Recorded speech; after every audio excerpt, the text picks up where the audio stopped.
And you see recording.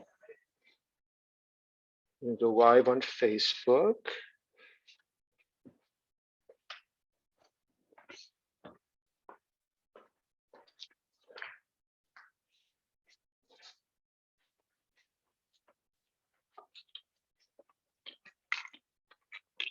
I can't hear you.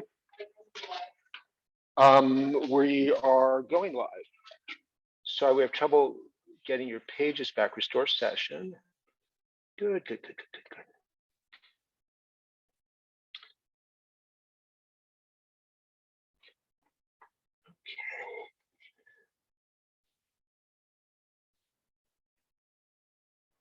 Right.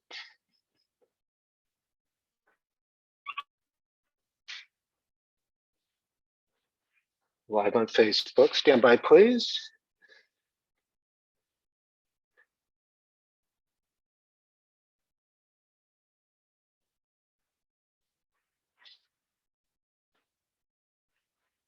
Okay, great.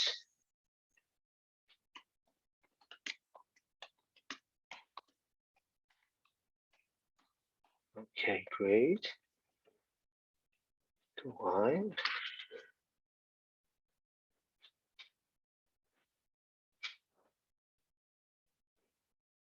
Okay.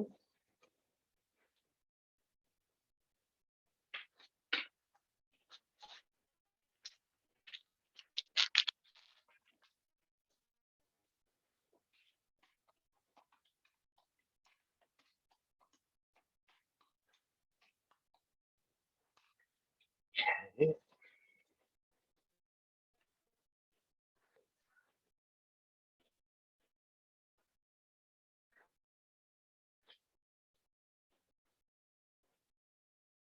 Friends, public, great. Okay.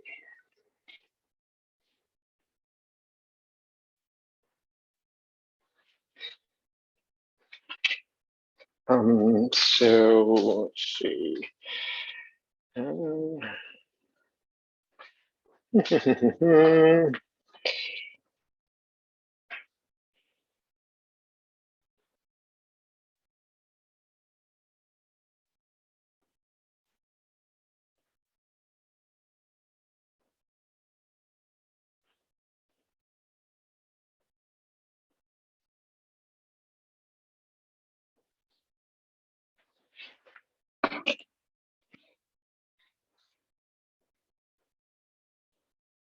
Bum bum bum bum bum bum bum bum bum bum bum bum bum bum.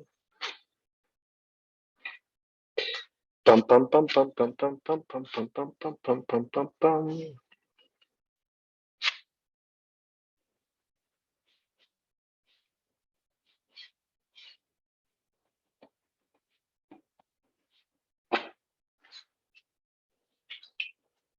Okay, good. All right, great. So let's do our test. Hello, I'm John Fisher, and this is a test for our show tonight. We're just doing a text setup. The show begins at 8:05 right here on Facebook Live and on Zoom. A live presentation, also simulcast, streamed. So we're just going to do some tests to make sure everything's okay. And we're going to begin by testing on Zoom. So is there an echo? Is there a weird mechanical echo? Strange echo is the question. And a sync. Let's test for sync. Let's test again. Great. And let's test our Zoom feature. Yes. Oh, I can see it. I can see it on Zoom. Yes. Just let me try one thing over here, though, while we're on that. And there we go. Terrific. And let's see. Loss of screen. Great. We lost the screen and it came back. And let's try it again. Loss of screen. And it came back. Yay. And now distance of mics. I am now leaving the space and we're testing the distance of the mic. The distance of the mic. Can you hear me? Can you hear me? Can you hear me all this far away? Can you hear me? Can you hear me? So that was a test for Zoom. And now let's go over to Facebook Live and do the same. We're going to test for that weird mechanical echo. Do we hear a weird mechanical echo? We're going to make sure that we're in sync.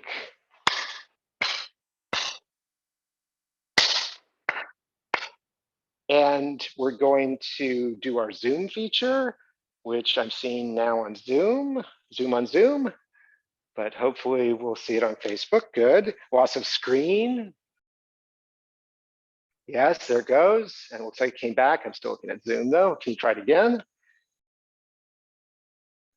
And distance of sound. Do we have sound now? Can you hear me? Can you hear me? Can you hear me? Can you hear me? Can you hear me? Can you hear me? Distance of sound. So that's our test. Stand by just 1 second while I check in about our test.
Okay, good, great. Then we need some paper. So, did you see paper, spare paper? I brought some, I know I did. So, no, I don't think so, but I'll check. Always a possibility. No, do you have another idea?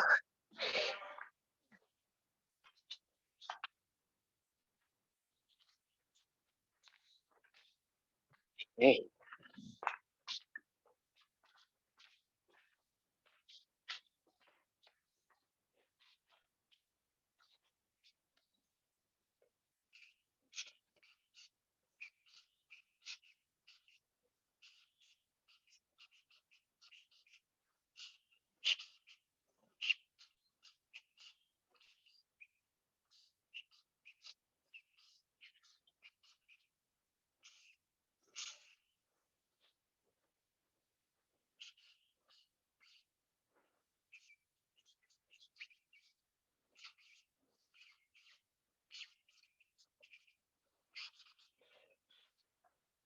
So let's give you a thing. Maybe we can just set up here on my chair. You know what to do? Thank you.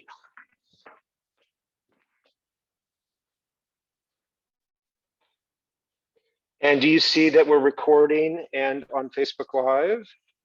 Lovely.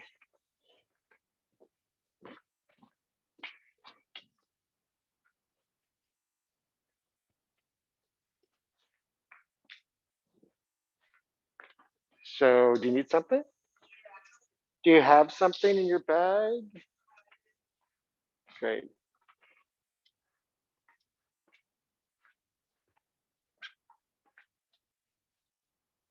How's that? Keep checking the screen for how that looks.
Hey. So good. Good.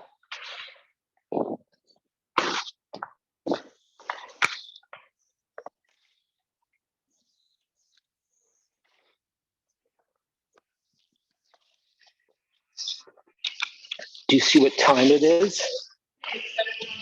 Okay. Mama, mama, mama, mama, mama, mama. Wah, wah, wah, wah, wah, wah, wah, wah, wah, wah, wah, wah. Wah, wah, ah, ba, ba, ba, ba, yeah, yeah, pa, pa, pa, pa, ha, ha, ha, ha, yeah, yeah, yeah, yeah, yeah, la, la, la, mom, no, no, no, no, pa, pa, pa, pa, ra, ra, ra, ooh, ba, ba, ba, ba, ba, wah, wah, wah, wah, wah, wah, wah, wah, wah, wah, wah, sack, yeah, yeah, yeah, zwaz, zwaz, zwaz, zwaz, zwaz, zwaz, zwaz, zwaz, zwaz, zwaz, zwaz, zwaz, ah, blah, blah, blah, blah, blah, blah, blah, bye, bye, bye, bye, bye, bye, bye, bye, crack, crack, crack, crack, crow, crow, crow, crow. Cree, cree, cree, cree, cree, cree, cree, clack, clack, clack, clack, clack, clack, yeah, yeah, pretty, pretty, pretty, pretty, fly, fly, fly, fly, fly, fly, glad, glad, glad, glad, go, go, glad, glad, glad, glad, glad, glad, ha, ha, ha, yeah, yeah, whoa, whoa, whoa, whoa, whoa, whoa, whoa, whoa, whoa, whoa, la, la, la, la, la, mama, no, no, no, no, plop, plop, plop, plop, plop, plop, plop, plop, plop, crack, crack, crack, crack, crow, crow, crow, crow, cray, cray, cray, cray, cray, cray, cray, cray, cray, cray, rah, rah, stas, stas, stas, stas, stas, stas, stas, stas, stas, stas, oh, spot, spot, spot, spot, spot, spot,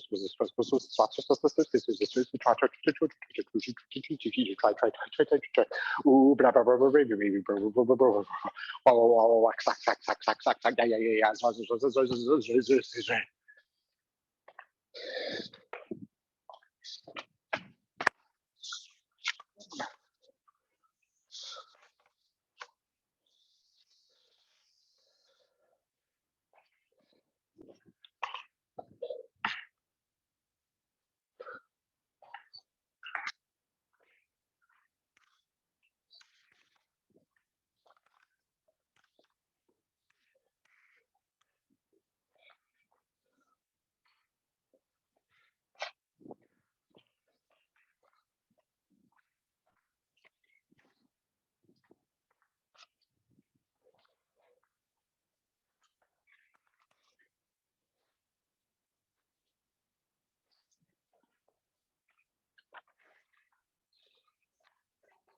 No, just 1 second, just two seconds. Just 1 second, thanks.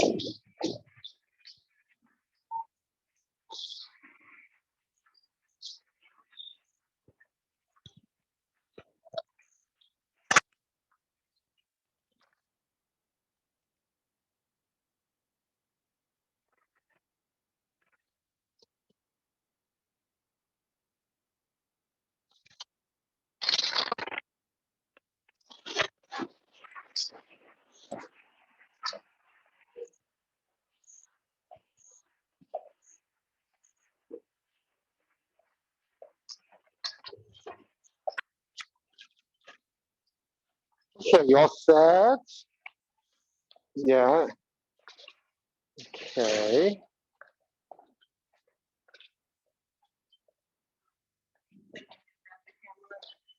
What are those sounds?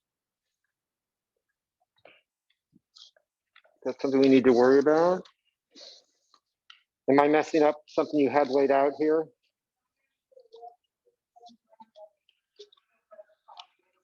Okay, so I'm messing it up for you.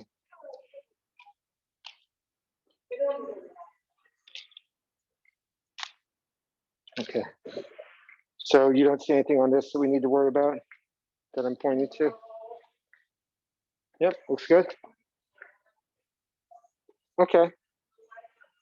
All right, great. So yeah, you can go ahead and welcome our Yes, thank you.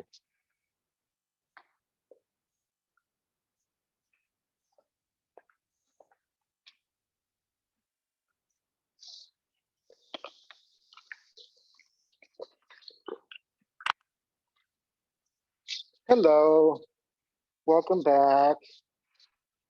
Thanks for waiting. You can sit anywhere you want in these chairs. Help yourself to Reese's. So we'll start about 8:05.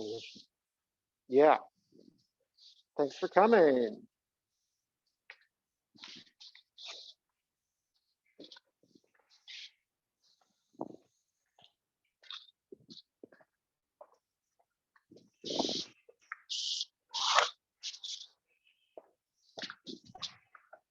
So I'll be back in a second. I'm just down the hall if you need me.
That's good. I did. He's here. All right.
Hello.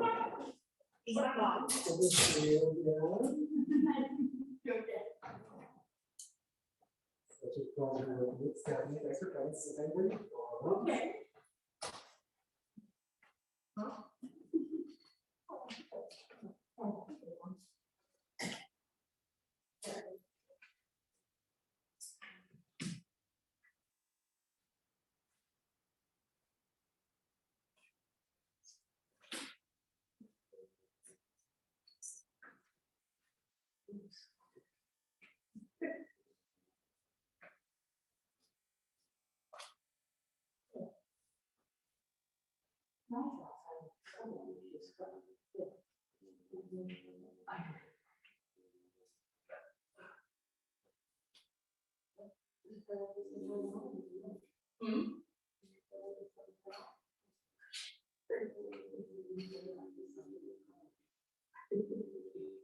Maybe.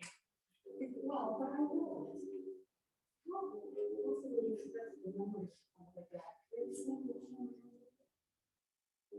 That's kind of silly.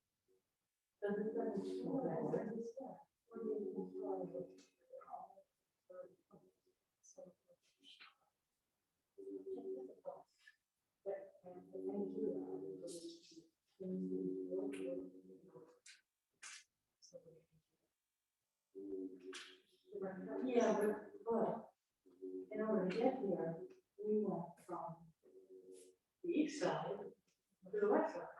So we transferred twice.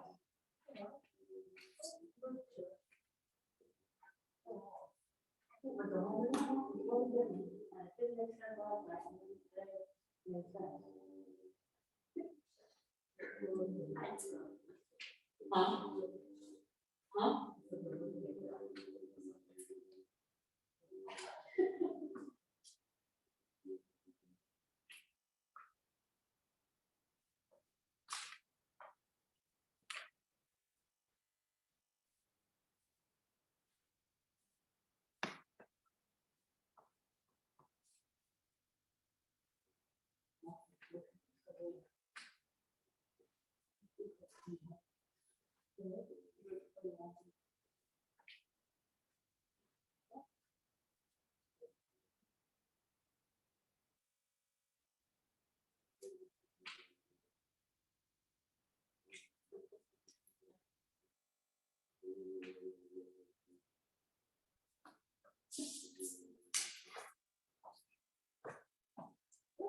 It works, it's wonderful. The work right from what you started with.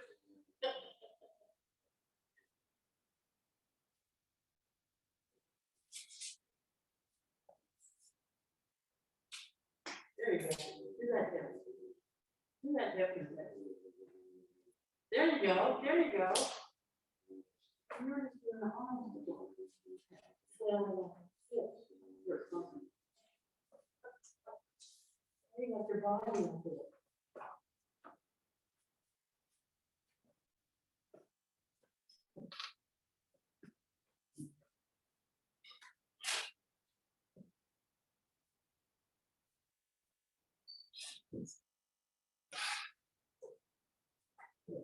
Oh, hey, how are you? You're very well. Thanks for coming. Thank you. Come on in. Let's see. There's Reese's Pieces or whatever they're called there. Help yourself or anything else. Yes. Hey, good to see you. For sure. Was that I think so? Yeah. You want an order? No, just. Very nice.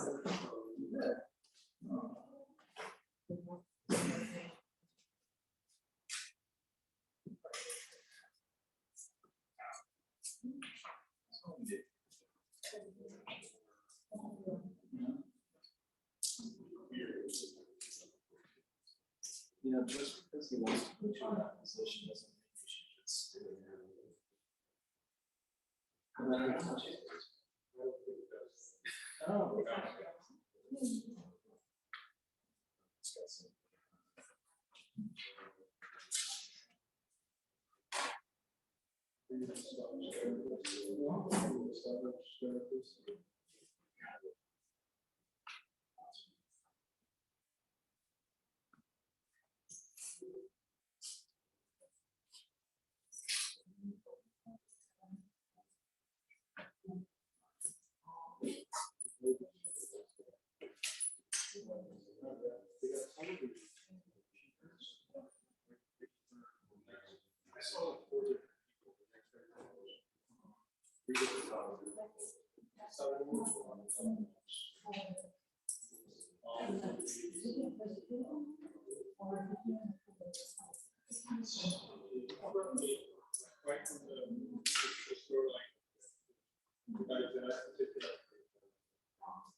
Hello. How are you? Good. Thanks for coming. Of course.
So we will begin at 8:05.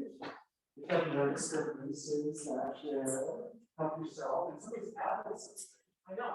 Where did that come from? I don't even know what. Oh, look at it! Yay! It's turned into a buffet. It's diversified. It's got protein in it.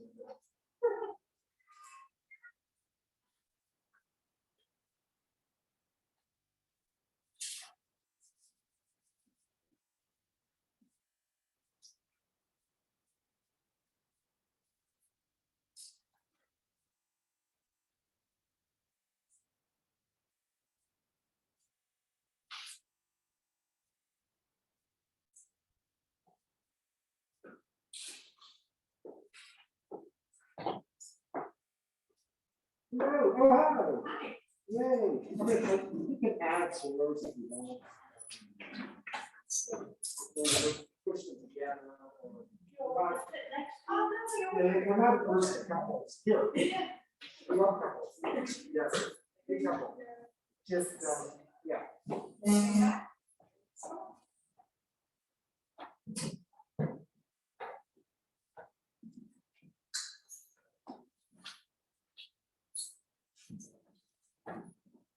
We can move that stuff. I'm thinking of more. Yeah.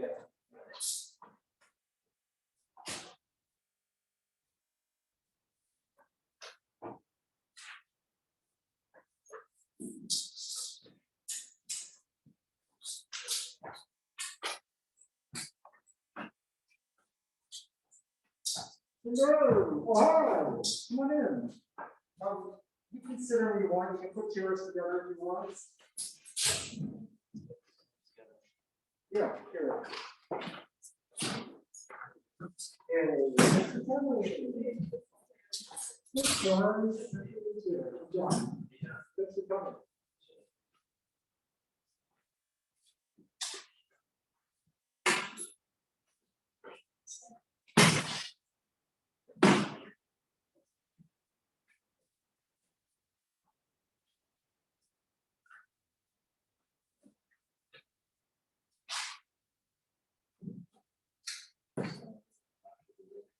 It's okay, I just kidding. Yes. You show up a little thing.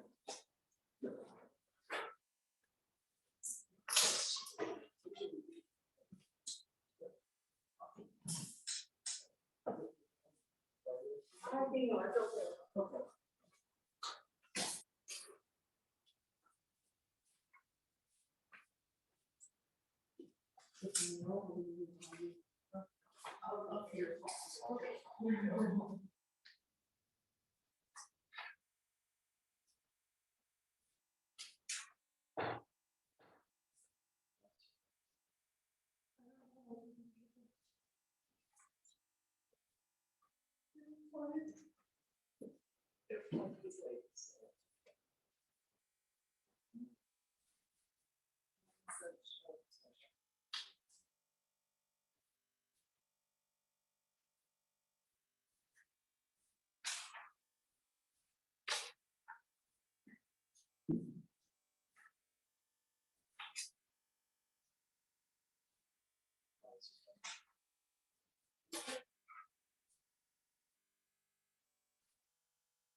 So welcome, we'll begin in about 10 minutes, I know how it is. There are little pieces back there. You should eat them all. There's like a whole bowl. And rather than just like that way. Okay.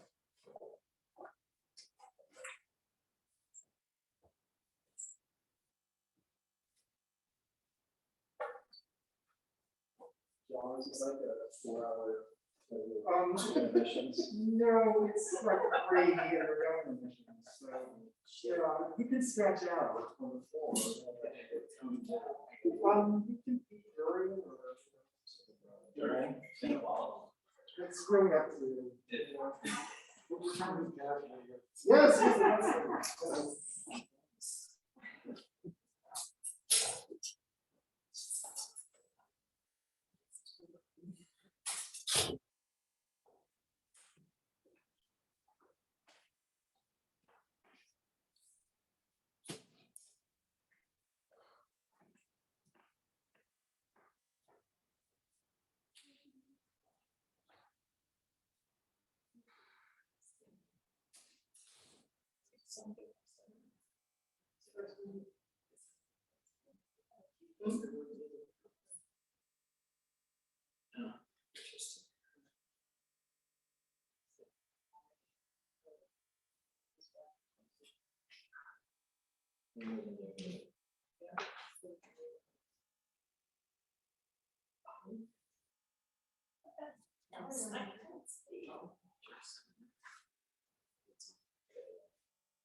And the qualities because of the weight.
This is.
They're being heard in my voice.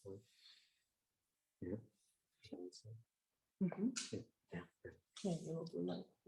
Yeah. I think that's cool.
Well, welcome everybody. Thank you so much for being here for Keith. This is all about Keith Haring. We remember him, right? The Radiant Baby, right? Yes. You've seen us around, of course. My name is John Fisher, and I really appreciate you being here with me tonight. This is a production of the Essential Services Project, I call it. And I started at the beginning of COVID, telling stories online, because I couldn't do it in the theater. And I just go out every week with a brand new story. And I just kept going. And I'm almost at 70 now, 70 stories. So you're joining me for this one, which is developed this week to be presented to you here. And in San Francisco, I did them almost entirely online, but in the summer, I started having audiences come and watch, and then we would simulcast with a live audience. So it was both on Zoom, and it was on Facebook Live, and it was in the theater with 3 people. And then I came to New York, and I did 2 weeks of doing it online again. And here I am tonight at the center, which is a real pleasure to do. So thank you so much for joining me. So, as always with the Essential Services Project, you have to help me out a little bit. And people at home have to too, okay? You have to be involved. And you help me out by making sounds, okay? Because if you make sounds, that helps the story, okay? So let's practice some sounds, okay? This will be fun. It'll be good. Yeah. Okay, so we'll begin with some subway sounds. All right. So let's do the sound of the subway coming into the station. You know the horn? Boom, boom. Right, okay? And do it. Boom. Yes! Great, yes, good audience. I think that's great. How about people at home? Well, we can't hear you, but we can feel you. Yeah, do it. Yes, that's good, people at home. Good. The people at home are doing really well. And now let's do the train on tracks. You know, like that sound. Okay, everyone go. Yeah, oh my goodness, we have movement. Yes, that's great. And the door's going open. Very good. Door's closing. Right, and that great guy who says, stand clear of the closing doors, please. Let's try that together. And 1, 2, 3. Stand clear of the closing doors, please. Yes, that's great. So great. So anytime I ask you to give me some sounds, that'll help out a lot. Okay? All right, good. If you at home, participate. You can do it alone. You can do it with your partner, with your cat, whoever you're watching with. Just chime on in and help the story. Okay, Keith Haring. I discovered it in college. I was reading about him when I was in college, and the first thing I read about Keith Haring was that he was from Philadelphia. And I really couldn't relate to that as a start of my story because I didn't know anything about Philadelphia. It was like a mystery city to me. I've never been there, I knew nothing about it, but then I remember that one of the best movies of all time when I was a kid, I thought this movie was actually a Philadelphia story, right? Rocky. Rocky was all about Philadelphia, right? Remember, and then I decided that Keith Haring was Rocky Balboa. He had to be Rocky Balboa, right? And he was out training for the big fight, right? And he got early every morning and ran all over Philadelphia, training for this fight. And when he began to stop those huge stairs that led up to the Philadelphia Museum of Art. Remember? And it was high art up on the Acropolis, like a Parthenon. And he struggled up the stairs. He was so tired. He could barely get up the stairs at the beginning of the movie. It was so exhilarating to watch this movie, right? And the music was incredible. Let's do it. Let's do it. Let's do the music from Rocky. Oh, it's really simple. Okay. So we'll deal with you guys. From you over. You'll be the music, the actual music, no lyrics, okay? It's really simple. It goes like this. Da da da, da da da, da da da, da da da. You just do that over and over again. Okay, so here we go. 1, 2, 3. Good.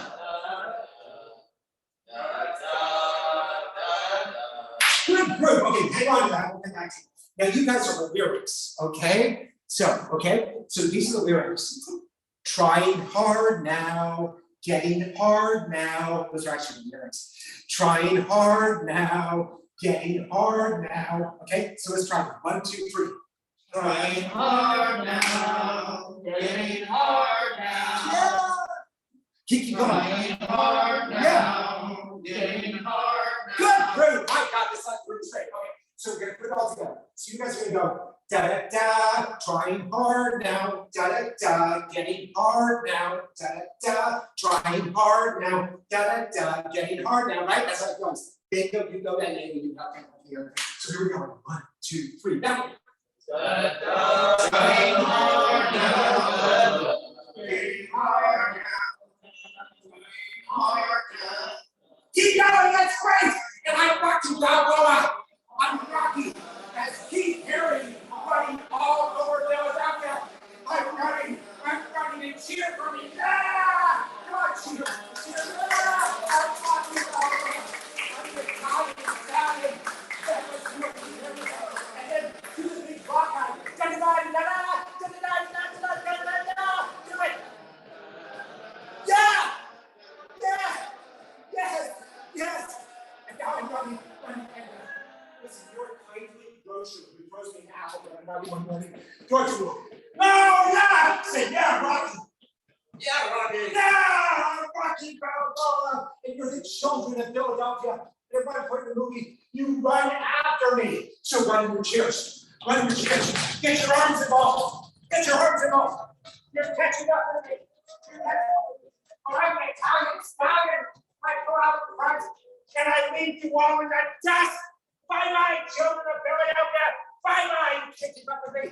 And I run up those stairs all the way to the top of the Acropolis.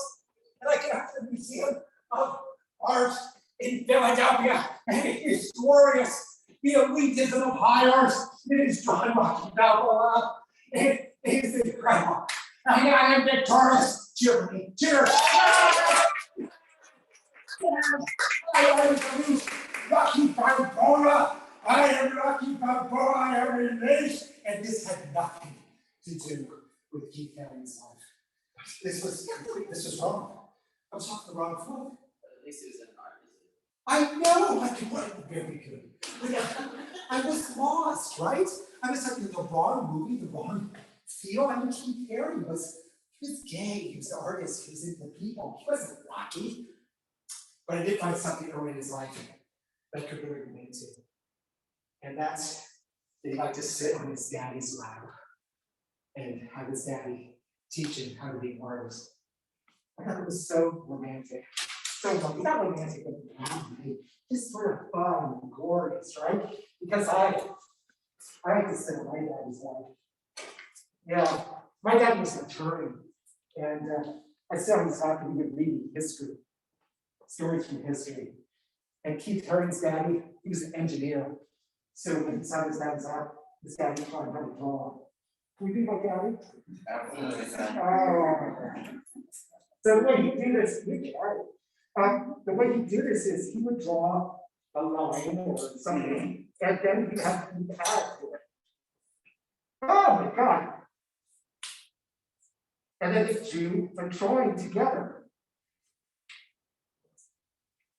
Oh my God, this isn't at all what I thought it would be. And they do a drawing together. Completely spontaneous. Thank you, Daddy. And when he got too big, he'd leave his daddy's lap and he'd go into the floor and he kept drawing. I drew hearts, but they weren't just hearts. They had energy to them. They always had energy coming out of them, like this. They vibrated like real hearts did. That's what he saw. When he got to school, he'd sit in his chair and he'd draw like flying saucers. But the flying saucers also, though they were still on the page, they had tons of energy. The energy just came off of them. You see, and then they were zapping us. They were zapping us with their cosmic rays, which weren't necessarily bad. You had to decide when you looked at the piece. And all through grammar school, I drew. And my teachers, they hated it.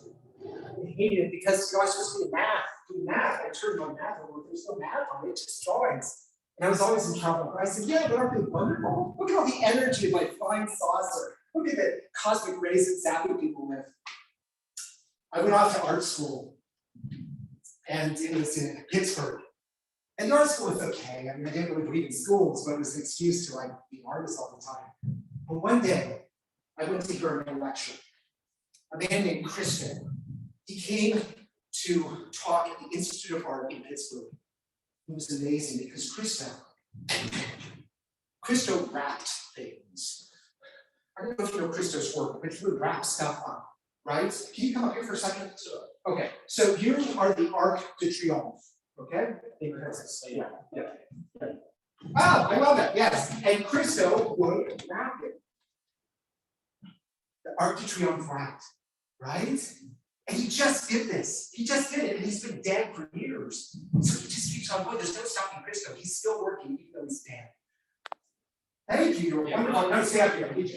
So, but this isn't what Christo was talking about at the Institute of Art. He was talking about something he did in the 70s, which was, you see, it was called the running fence, right? I'm doing this with this fitted sheet, so this is like the famous running fence of all the time, but okay, that's how he did a running fence.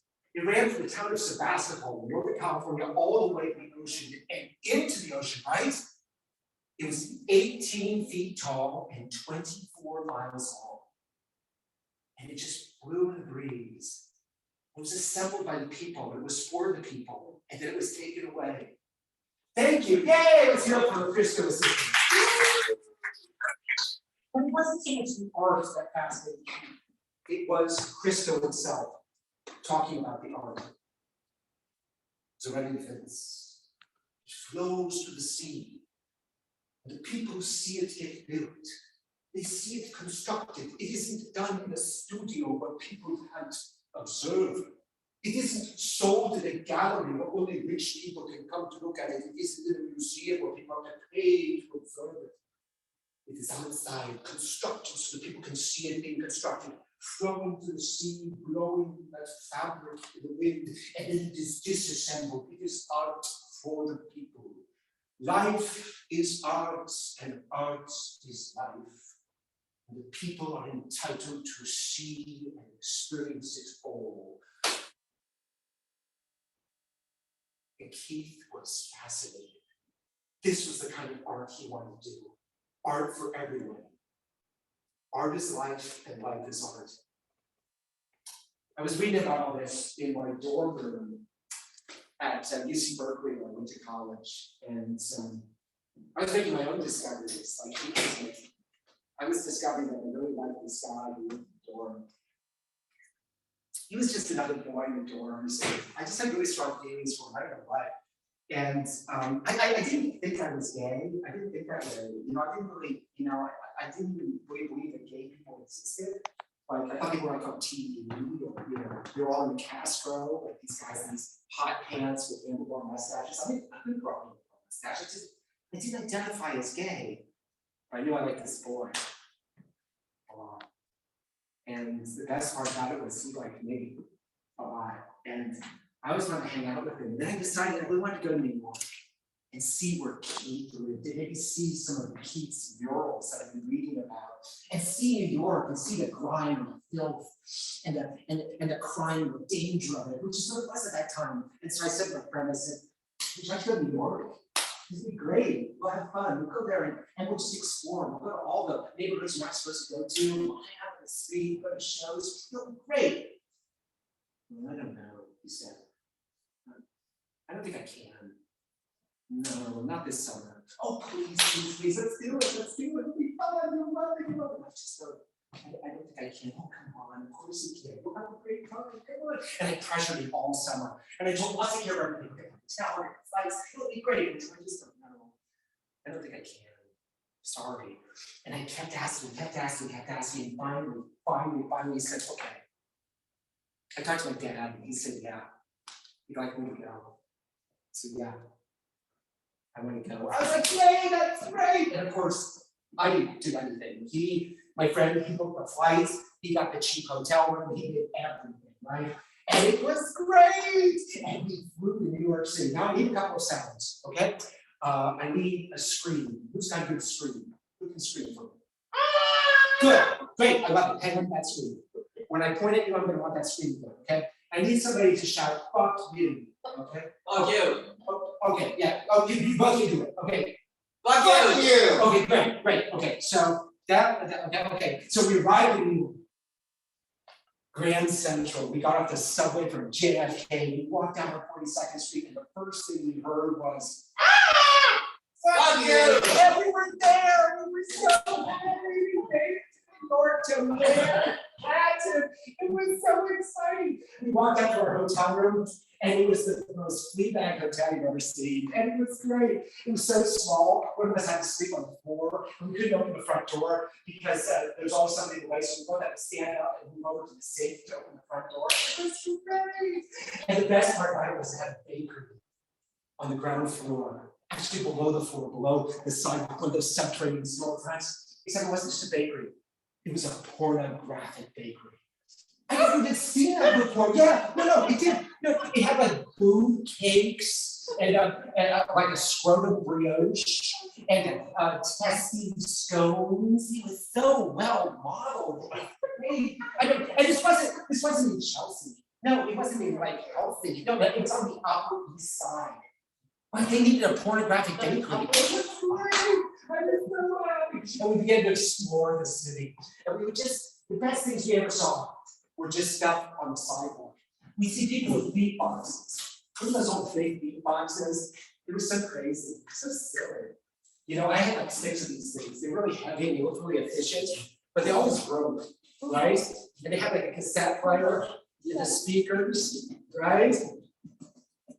And there'd be people dancing to beatboxes. Who wants to be like beatbox? Who can make like beatbox noises, like dance noises?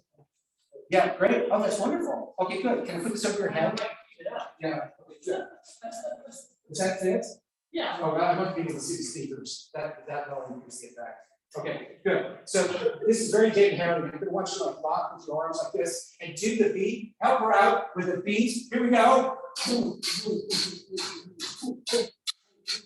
Yeah, that's it. Don't stop people dancing the street punks. We saw them doing all kinds of wild, crazy dances, and they were like break dancing and getting wild in the middle of the street. These were the best performances. Oh yeah, go Stephanie, go Steph. Yeah.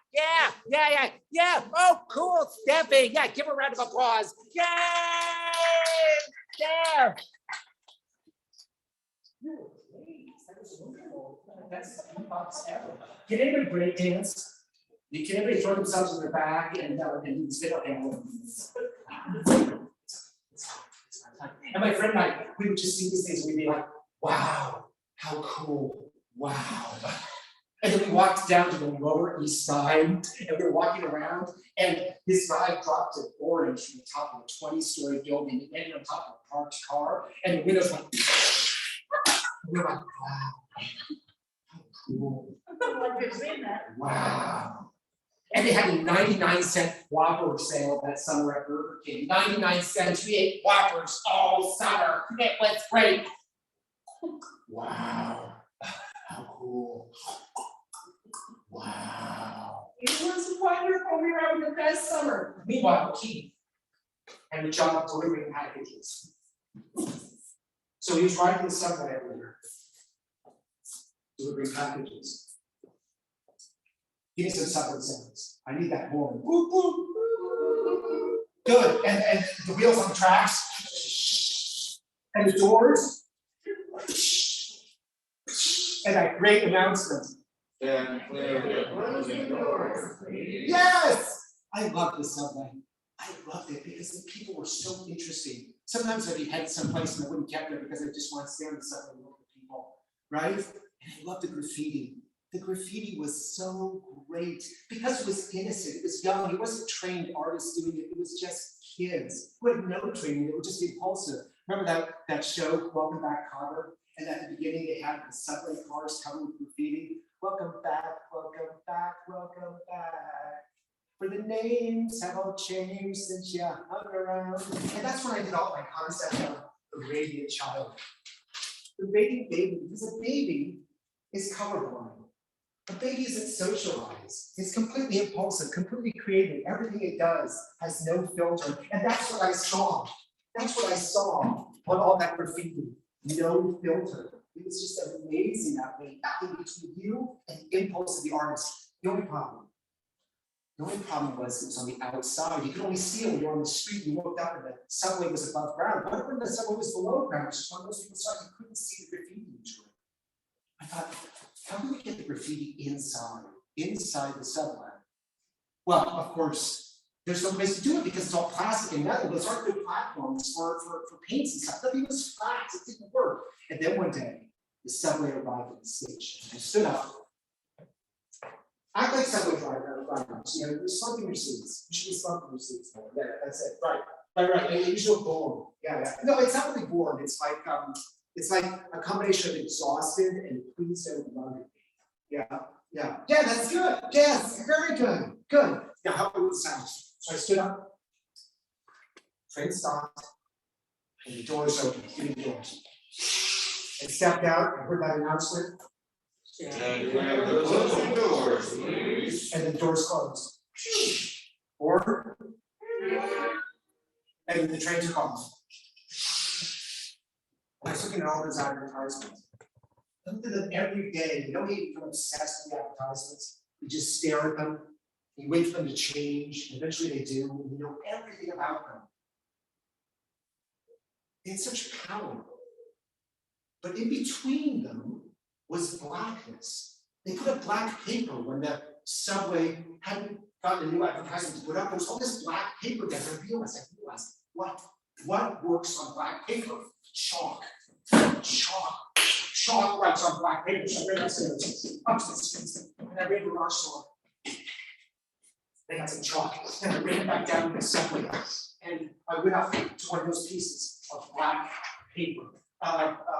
You.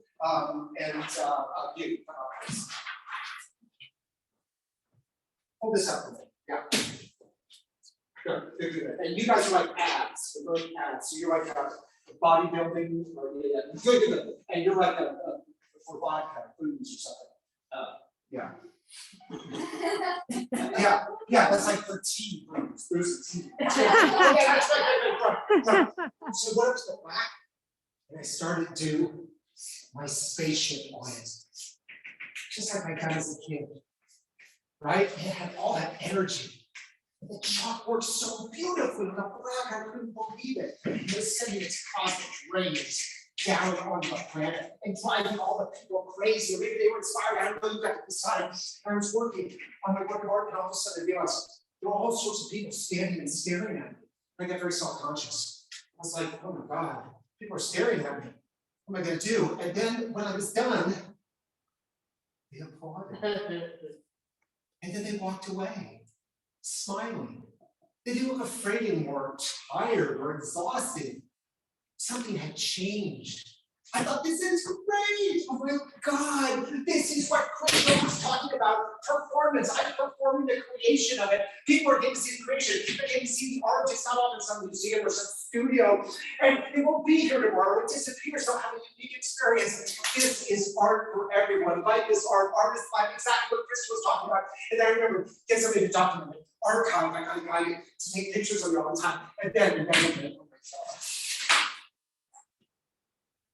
I got arrested. So cuff me, your cop. Oh God. Read me my Miranda rights. You have the right to remain silent. Oh God. Anything you say will be used against you in a court of law. Oh God. I then remembered what makes you more famous than anything, getting arrested. That gives an artist credentials, right? Yeah, thank you, police. Thank you, advertisers. Yay! You guys are great. And remember the most important thing. The most important thing about fame is always, always, always wear cute shoes. That's how people remember you. I was on my way because I'd drawn on the black paper. I found it, I found my medium, I was performing, I was out there. And I'll tell you something, I wasn't into drugs. I wasn't into drugs, I didn't do any drugs. Well, except ecstasy. I mean, that's not really a drug, right? I mean, that's, no, it's not. No, come on. I mean, ecstasy is just, that's just like fun, And that's a laser. So when the lights go on, we want you to flash that around with the laser, right? Yeah. Oh, good. Okay, good. So I would go to the club and I would dance. I loved it. I loved dancing at the club. I lose control. I was the garage. It was so much cooler than CBGB with this whole celebrities. I didn't want to be my celebrities. I would be my friends. I would go lose myself in a beat. I would disappear into it. I could become one with it. It's like art. It was for everyone. Art is life is art. Now, our friend and I in college, we were completely opposite. I mean, we loved dancing, but the sex thing, we were like very radical because we were anonymous. And we just didn't do like the whole going out and meeting people all the time thing. But I think it's because when I was growing up, I could never find sex. It was always like, I always heard about it. Like I hear like there's sex over there, and then I go over there and there's like nothing, there's like a tree, Or I go into like a back room, people are like, oh, go back there. The back there is just like, beer and boxes and potato chips, nothing. Or somebody'd say, oh, that bathroom's really hot. I go to the bathroom, there were guys like going to the bathroom, washing their hands. I never found sex. So when I found my friend, I thought, wow, I found companionship. This is enough. It really is. I don't need anything else. But Keith loved it. He loved it. He loved to rock out at the garage. He loved to take ecstasy. Everybody dance.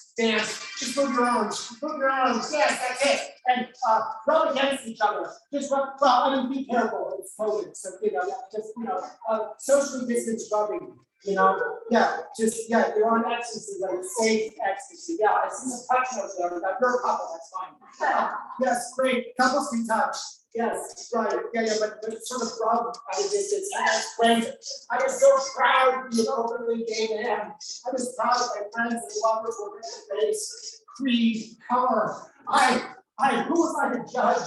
I was a Jesus freak. I believed in Jesus that hit me for God's sake. I was going to judge anybody, and my art took off. I was high on life. My work was taken up by galleries, and it was always life positive. And the galleries got them to give me tons of money. What did I do with the money? I found out that there were kids starving in New York City, so I gave it to charities. And I kept painting in public. I did these huge murals, and I was anti-everything. I was anti-Reagan's, I was anti-imperialism, I was anti-homophobia, I was anti-apartheid, I was anti-drugs. Crack is whack! But I think I answered like I was anti-her. And it was incredible because my friend, who was also an artist, couldn't get off of graphics like he had these huge murals. And I love children, I love looking at children. And so I would do these huge murals. Your children scream, yes! Yes, and I would work with the children and I would paint these huge outlines and the children would color in lines, color in their hands, color in, yay, yeah, you did a huge snake, you're making it multicolored. And me and the kids, we did like a 10-story high Lady Liberty to celebrate the 100th anniversary.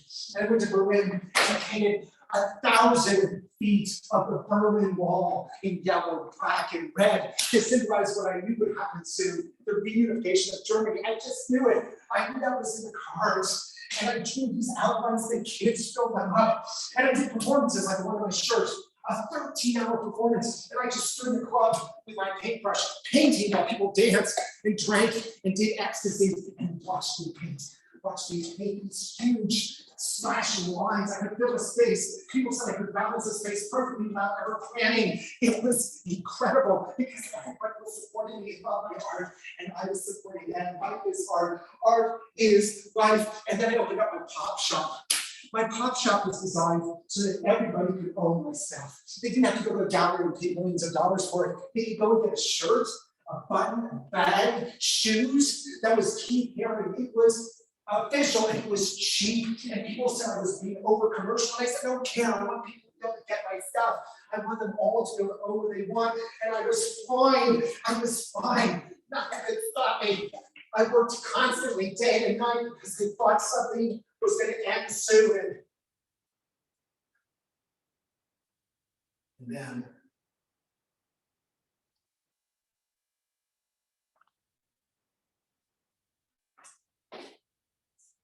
Keith is only a little bit older than me at the time. Just a couple of years. He was like my old brother's age. But those years made a big difference. One department, they made a huge difference. I came out in the world of safe sex. He came out a few years earlier. And I wanted to talk to him. I really wanted to talk to Keith Haring, but he was dead. That was a problem. You can't talk to the dead. And so I didn't know what to do. One day I went to the New York Public Library, the Kipps Bay Branch. I don't know what I was looking for. And I found this old phone book, a residential phone book, the white pages. And there was Keith Haring's phone number in the white pages. I was like, oh my God, there it is. And so I decided to call it. So I dialed. I heard ringing. Hello? Keith? Yeah. It's you. It's my phone. Yeah, but you're dead. It's still my phone. Yeah, nobody ever calls me. I've been waiting 30 years for a call.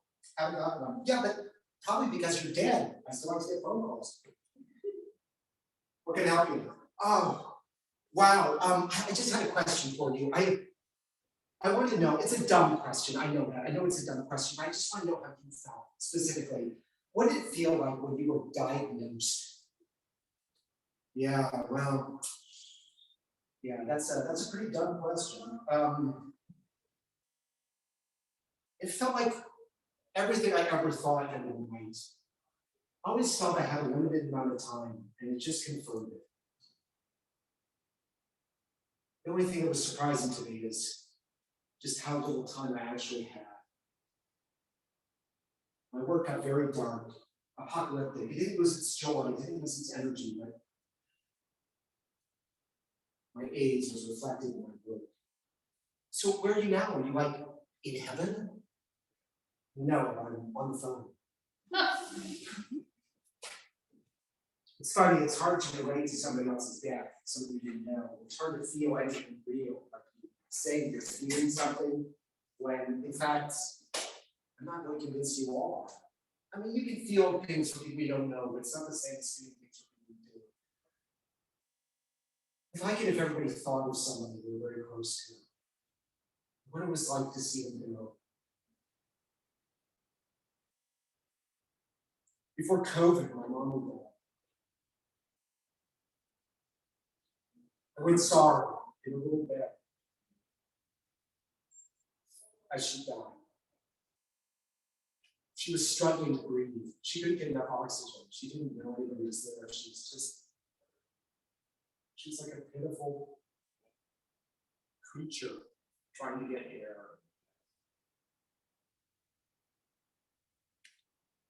The next morning, she was dead. She was just gone. My wonderful mom just lay there with her skin hanging down from her face.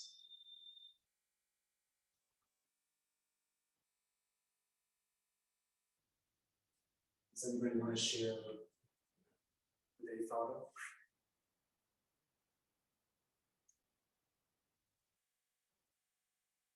My dad. Did you see him when he passed? Did you see him after? When I write music, I feel it back here.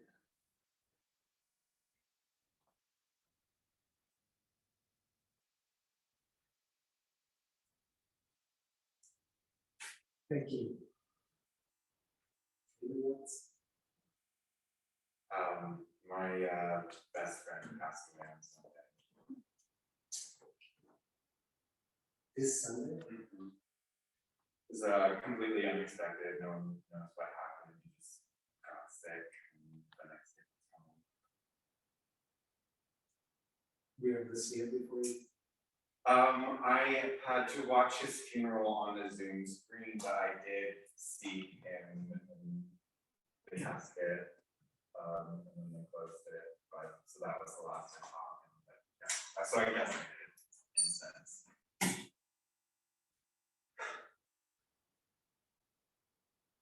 What's the one thing you remember about it? Oh, he had the best smile. I feel like he had the best smile and the best laugh.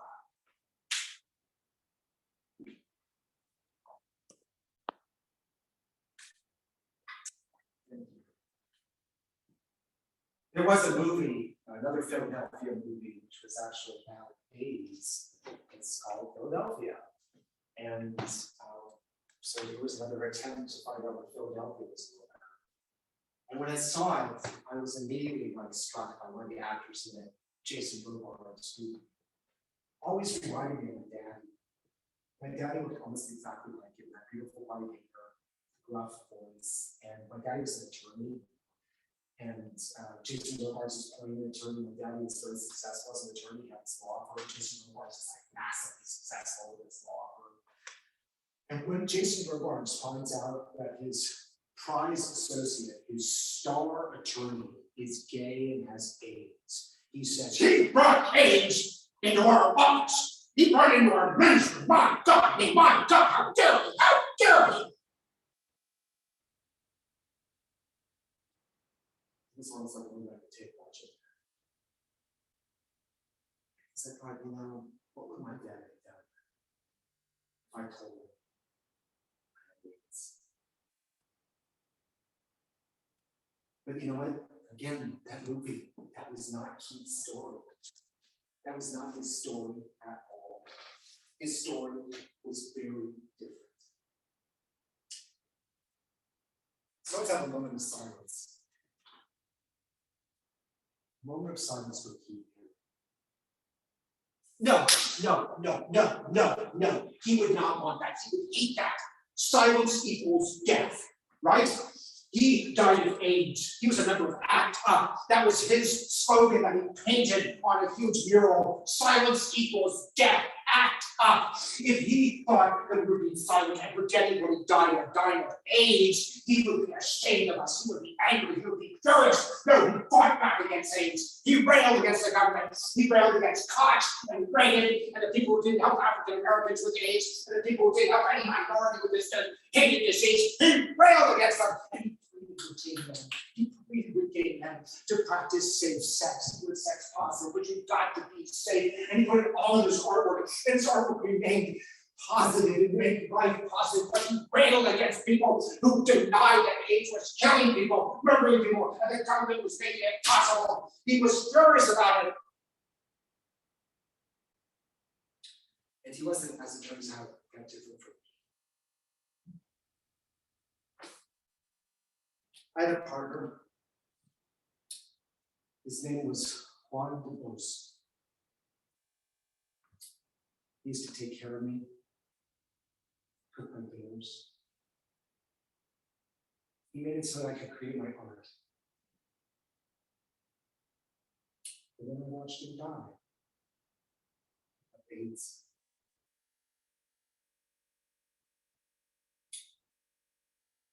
So let's all writhe in hell for a little bit. That's something that we put in books and rules. People writhing in hell. Come on, let's all writhe in hell. Yeah, writhe in hell. Writhe. Ah, make some sounds. You're in hell. You're burning. Ah! And now let's fly to heaven on wings. He did that too. He painted it onto a huge banner that was put on a bridge that flew over Paris on its bicentennial. Let's fly to heaven. Fly with me. Fly with me. Yes. Yes, fly. And now let's zap each other with cosmic rays, like my spaceships used to do. Zap each other. Zap your neighbor. Zap me. Everybody zap me. Zap me. Zap me. Yes. Energy. So let's hear it for Keith. Yay!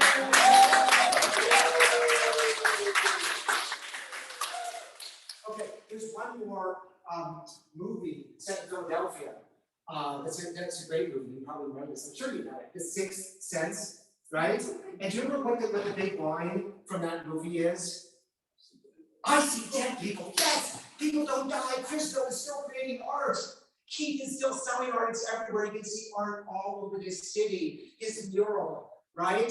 Crack is black, right? Up along the Roosevelt Drive. You can see it. And he exists right here in this room. They're still making his shirts. Yes, you can go to Uniqlo and buy his shirts, right? He's still out there. He's still being used a bunch of stuff. And right here in this building is one of his great murals. He did it to celebrate the 20 years of Stonewall, the Stonewall riots, right? Where the gay movement in New York City began in 1969. 1989, he was sick. He came here and painted a mural in the men's bathroom, which is right down the hall. That's why I did a piece here, because I wanted to perform in that bathroom. But I went in there and they said you can't squeeze all these people. You know, no way, you can't go in there with these people, right? You know, during COVID. So I said, we'll go down the hall and then can we take a field trip? And they said yes. So we're gonna go down there and look at his bathroom. And it is, listen, if you're squeamish, it's probably one of the raunchiest things he ever did. It's really raunchy. It's totally sex, right? But it's kind of wonderful, right? And then we're gonna take another field trip to an amazing work of art I just discovered. Another artist who is contemporary of his, Martin Wong, came from San Francisco, where I come from. And he became an incredible artist in the Lower East Side, painting things that always had bricks in them. He loved bricks. This is his apartment. So you see the wonderful brickwork, right? This is what he's famous for. And it took me 3 days to find a mural that he did in this building.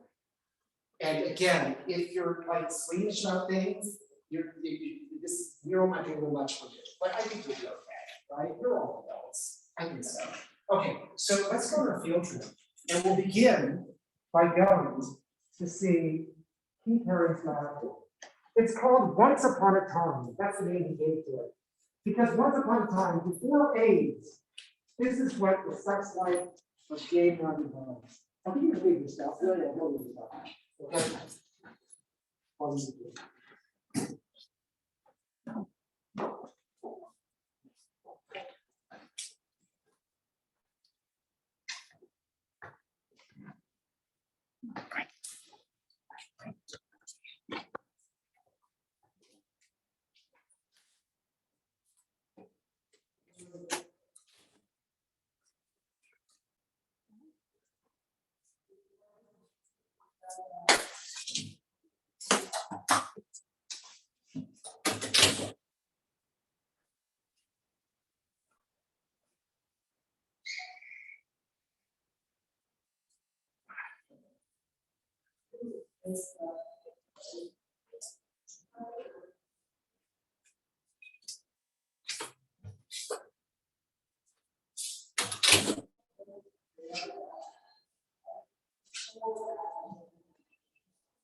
Yeah, and then this guy's just writing this thing.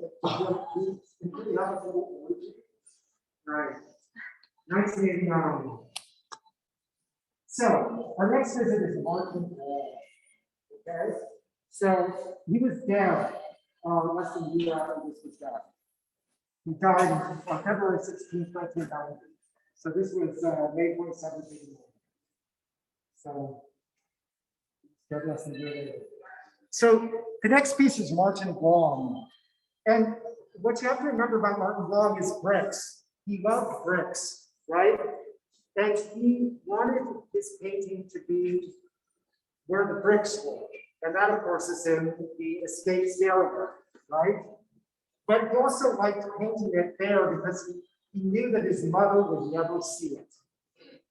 And he was determined that his mother never see his book of art. And I think you'll see why.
I came here and I told him I was looking for the Martin Wong. And the nice person who was helping me, we couldn't find it. People forever. And we got close, but then we turned around and we're like, it's not going to be in the stairwell. Why? And then I came back and I found it. I read the description, and that's what he said. I'm sure my mom would know say that. So interesting, drew bricks on brick. I know, isn't that great? That was so him. Bricks. He died in 1996 in San Francisco. When he died. And now you see his great paintings, full of life and always solid. People just come together and love life. And beatboxes and the skateboards. Yeah. Well, that's the show. Thank you all for coming.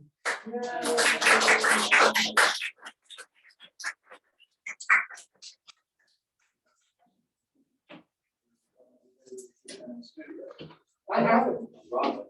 Is it open? You go to it? Yes, no, I work on the fourth floor, the studio's on the fifth floor. I work with and the elevator, and the elevator, he painted all over it, so it's actually, you can't repaint it, it's preserved. So you can get into it. Yeah. That's great. And Stephanie, you're gonna go up and take a peek? See her cold. He's asking for you to go. You're gonna take a peek? I got it. Oh, Yeah, I got it, no worries. We're talking about the brick deck, right? Yeah. I got it, yeah. Then there was also the smoking fireman. Did you get that little picture? Oh, I don't know. Thank you for joining us. Sorry. I'll be back next week with another show. My show next week is called Koch. It's about Mayor Ed Koch. So I'll be right here, all of us again, same time, same place. And thank you so much for being here.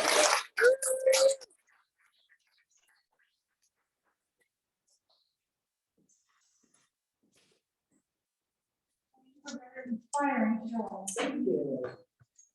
And there's tons of resources that I need. There's actually a whole other bag. Some of those bag pieces for Halloween.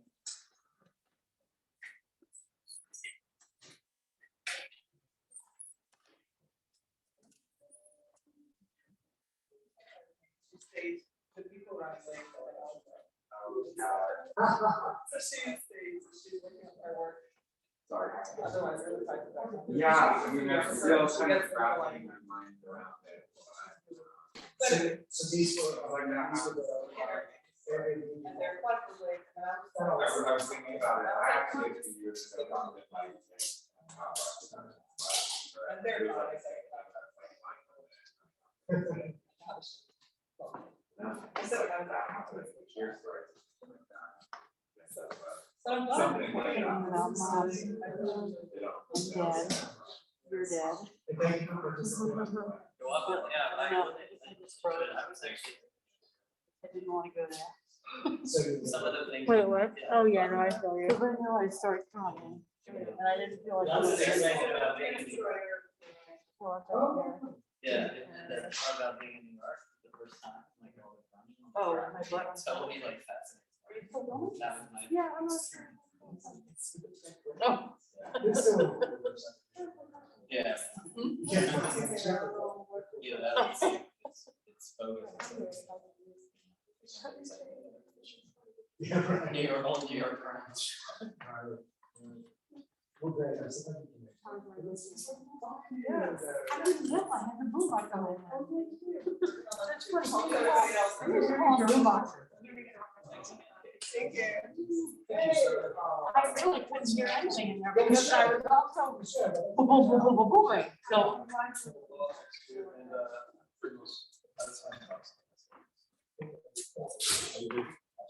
I'm busy, but I'll make I'll text you. Yes.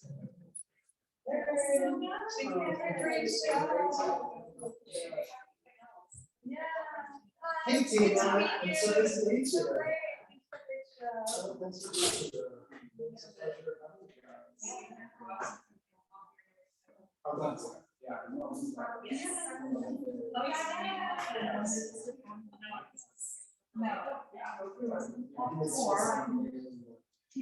Yeah.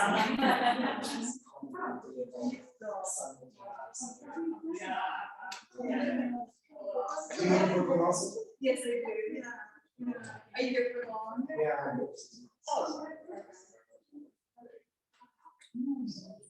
Yeah, I have to do research that goes into.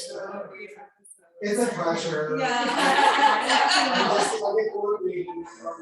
Yeah, exactly. I'm already like, oh, Yeah. you know, now research is.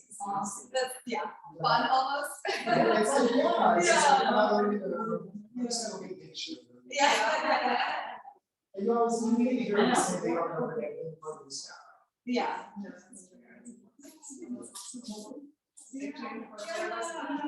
Okay, sure, next place contact, let me know them, I'll ask you for advice, or we will. Yes, I'm here.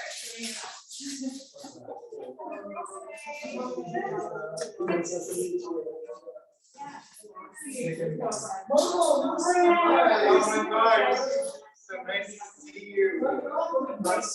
Yeah, so I, no, yeah, I moved here actually a year before.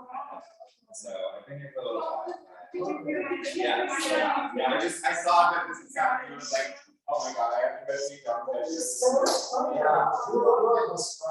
Oh, yes, yeah, no, I almost commented on the thing that I was coming, but I was like, oh, no, It's not,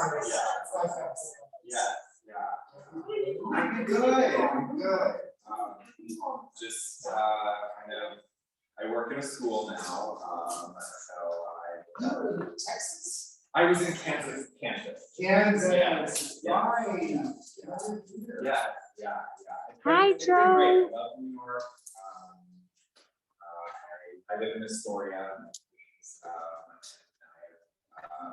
Well, 3 roommates. They all work in theater. I think it's all going out on this. Oh, It is all still live and recorded. Not that that's that, but thank you for joining us, students.